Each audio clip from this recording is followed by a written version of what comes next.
तो ये क्वेश्चन करते हैं, if y is equal to y x, नहीं सेम चीज़ है ना, y is equal to basically f x लिखा हुआ है ना, y is equal to f x satisfies the differential equation, है ना। ये मतलब y जो है इस डिफरेंशियल इक्वेशन का सॉल्यूशन है, x ग्रेटर देन 0।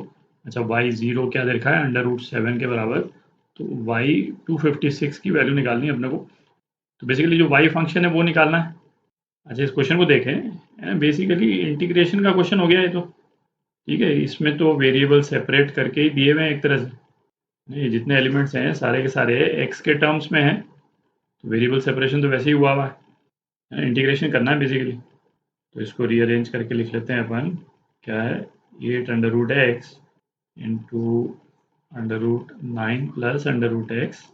अच्छा ये रेज टू पावर -1 है ना, इसको इस तरफ ले आते हैं अपन, तो क्या हो जाएगा, √4 प्लस √9 प्लस √x dy is equal to dx। Basically क्या है, इस एक्सप्रेशन में से ये जो अंडर रूट वाले जो टर्म्स हैं उसी को हटाना है अपने को। तो अब इसमें देखें, अपने को ये सोचना है कि सब्स्टिट्यूशन हम क्या करें। ठीक, तो एक चॉइस तो अपने दिमाग में क्या आ सकती है भाई, x is equal to alpha square अपन रख दें। ठीक, तो √x की जगह पे क्या आ जाएगा अपने पास में, अल्फा आ जाएगा। पर ये अल्फा भी क्या होगा, ये अंडर रूट के अंदर ही आ जाएगा, ये है ना, ये क्या आ जाएगा, जैसे ये एक्सप्रेशन 9 प्लस अल्फा आ जाएगा। अच्छा हम क्या चाहते हैं कि अंडर रूट में भी यदि इस तरह का एक्सप्रेशन आ जाए ना अपने पास में 9 प्लस अल्फा स्क्वायर, तो अल्फा को अपन tan थीटा लेकर के, मतलब 3 tan थीटा लेकर के, और फिर इसको अंडर रूट के बाहर निकाल सकते हैं, है ना। इस तरह के क्वेश्चन अपन कर चुके हैं, ए स्क्वायर प्लस एक्स स्क्वायर वाला फॉर्म हो जाएगा। तो x को अल्फा स्क्वायर लेने की बजाय अपन क्या करें, अल्फा स्क्वायर को √x ही ले लें बेसिकली। x को बेसिकली अपन ने अल्फा टू द पावर 4 ले लिया। ठीक, और उसका लॉजिक जो है वो ये है, नॉर्मल कोर्स में √x को हटाने के लिए अपन x is equal to alpha square लेते तो अपना काम हो जाता। बट यहाँ पे √x भी एक अंडर रूट के अंदर है ना, इसलिए ये वाला सब्स्टिट्यूशन कर रहे हैं। और इसका सॉल्यूशन आप देखेंगे, है ना, तो आपको भी क्लियर हो जाएगा कि भाई ये सब्स्टिट्यूशन क्यों किया अपन। तो 2 अल्फा डी अल्फा, ये क्या हो गया, dx अपॉन 2 √x। तो ये क्या हो जाएगा, √x जो है अल्फा स्क्वायर है ना, राइट हैंड साइड में ले गए, 4 alpha cube d alpha is equal to dx। ठीक, तो अब सब्स्टिट्यूशन करते हैं, 8 अल्फा स्क्वायर √9 प्लस अल्फा स्क्वायर, और फिर क्या, √4 प्लस फिर √9 प्लस अल्फा स्क्वायर, है ना, ये हो गया dy, और ये किसके बराबर, dx क्या है, 4 अल्फा क्यूब डी अल्फा। तो अल्फा और y के टर्म्स में आ गया अपना, तो ये अल्फा स्क्वायर कैंसिल आउट हो गया ये यहाँ से, और ये 4 कैंसिल आउट हो गया, हमारे पास में 2 रह गया यहाँ पे। तो इसको अपन क्या लिख सकते हैं, 2dy, है ना। अब अल्फा को एक दूसरी तरफ ले जाते हैं अपन, तो alpha d alpha upon under root, एक तो 9 प्लस अल्फा स्क्वायर, और दूसरा क्या हो जाएगा, √ऑफ 4 प्लस √9 प्लस अल्फा स्क्वायर। ठीक, थोड़ी जगह कर लेते हैं सब्स्टिट्यूशन, यहाँ लिख लेते हैं अपन alpha square is equal to √x, है ना, इसकी लास्ट में जरूरत पड़ेगी अपने को। अच्छा दूसरा सब्स्टिट्यूशन, है ना, इस वाले केस में अपन क्या कर सकते हैं, अल्फा is equal to 3 tan theta, है ना, 1 प्लस tan स्क्वायर थीटा आ जाएगा यहाँ पे अपने पास में।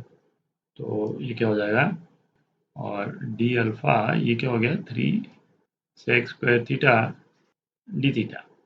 ठीक, तो ये क्या हो गया, 2dy is equal to alpha, alpha क्या है 3 tan थीटा, और डी अल्फा है 3 sec स्क्वायर थीटा। तो 3 को यहाँ पे इसको 9 कर देते हैं। ठीक, sec square theta d theta upon, अच्छा 9 प्लस अल्फा स्क्वायर, तो 9 प्लस 9 tan स्क्वायर थीटा, है ना, तो 9 into 1 plus tan square theta 9 sec square theta हो गया, है ना। तो इसको अपन क्या लिख सकते हैं, 3 sec थीटा ये लिख सकते हैं। ठीक, और इस वाले पोर्शन को अपन क्या लिख सकते हैं, 4 प्लस 3 sec थीटा।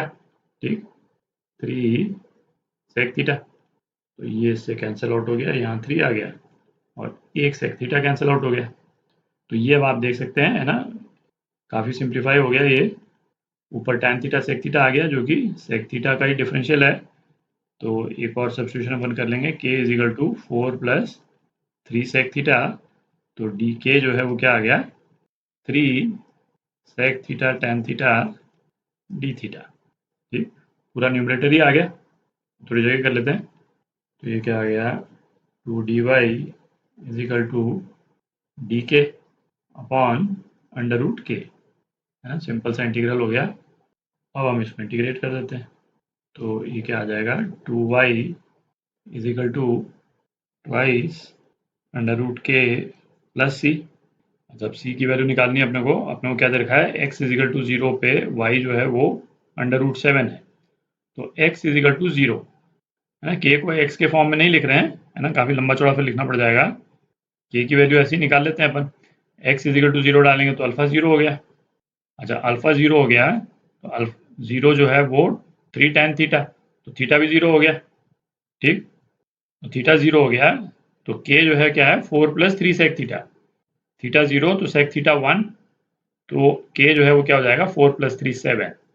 ठीक है, तो अपने पास में क्या आ जाएगा, इनिशियल कंडीशन के लिए ट्वाइस y कितना दे रखा है, under root 7 is equal to twice under root 7, है ना, k की वैल्यू अंडर रूट 7 आ गई, मतलब k की वैल्यू 7 आ गई, प्लस c, इसका मतलब क्या हो गया, c जो है वो 0 है, तो y जो है वो क्या आ गया, अंडर रूट k के बराबर आ गया। अच्छा, आपने को क्या निकालना है, y 256, मतलब x is equal to 256, x is equal to 256, तो अल्फा स्क्वायर क्या हो गया, अंडर रूट 256, तो अल्फा जो है वो कितना आ गया, 16 का अंडर रूट, है ना, 16 का अंडर रूट कितना है, 4, तो alpha is equal to 3 tan theta, तो इसका मतलब क्या हो गया, 4 is equal to 3 tan theta. ठीक, तो इसका ट्रायंगल यदि अपन बनाएं, है ना, कहाँ बनाएं, यही बना लें, ये 4 है, ये 3 है, तो ये 5 है ना, ये ट्रायंगल है। अपने को क्या चाहिए, सेक थीटा क्या हो जाएगा, 5/3 हो जाएगा। ठीक है, तो यहाँ से हम k निकाल सकते हैं, k जो है वो क्या आ जाएगा, 4 प्लस 3 इंटू 5/3, तो k जो है कितना आ गया, 9 आ गया। ठीक, तो y की वैल्यू क्या आ जाएगी, है ना, अंडर रूट 9 है 3। ठीक, तो ये आपका आंसर है ना, बी पार्ट।